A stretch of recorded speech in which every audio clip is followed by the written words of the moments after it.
માં સરકાર પણ થઈ એલર્ટ।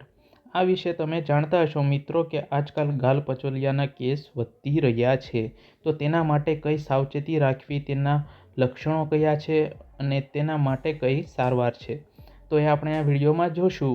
અને જો તમે ચેનલમાં નવા હો તો ચેનલને સબસ્ક્રાઈબ કરી બેલ આઇકન ઓન કરી દેજો। તો ચાલો વિડીયો શરૂ કરીએ। કેરળ રાજ્યમાં ગાલ પચોલિયાના કેસમાં અચાનક થયેલા વધારાની પરિસ્થિતિ લઈ સરકાર પણ ચિંતાજનક થઈ છે। એક દિવસમાં 190થી લઈને કેસ વધતા જ ગયા અને મહિના સુધીમાં 2505 કેસ નોંધાયા છે। વાસ્તવમાં આ રોગ એક વાયરલ ચેપ છે જે ખૂબ જ ઝડપથી વધી રહ્યો છે। તેના મોટાભાગના કેસો મલપ્પુરમ જિલ્લો અને બાકીના ઉત્તર કેરળમાંથી નોંધાયા છે।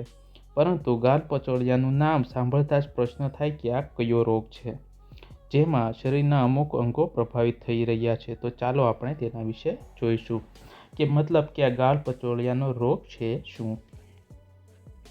તમે અહીંયા ચિત્રમાં જોઈ શકો છો કે તે કાનની નીચે અને ગાલ ઉપર જ ઇફેક્ટ કરે છે અને ત્યાં સોજો આવી જાય છે।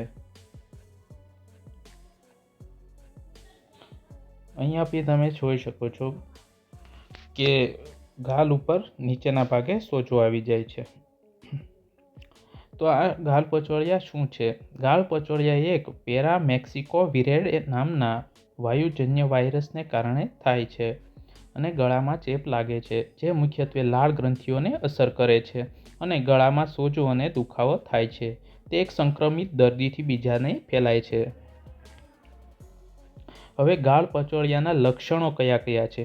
આ રોગમાં 2 થી 4 અઠવાડિયામાં લક્ષણો દેખાય છે, જેમાં હળવો તાવ, માથાનો દુખાવો, શરીરમાં દુખાવો અને થાક અનુભવી શકે છે। તેનો મુખ્ય સંકેત આપણા ગળામાં રહેલી ગ્રંથિઓ સાથે છે, જોકે આ સામાન્ય રીતે નાના બાળકોમાં જોવા મળે છે।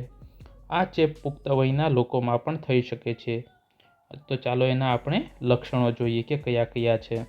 લાલ ગ્રંથિઓમાં સોજો આવવો કે ચહેરો જડબા અને કાનની નજીક દેખાય, તાવ આવવો, માથામાં દુખાવો થવો, કાનમાં દુખાવો થવો, સ્નાયુમાં દુખાવો થવો અને થાક લાગવો અને ભૂખ ન લાગવી, આ એના લક્ષણો છે।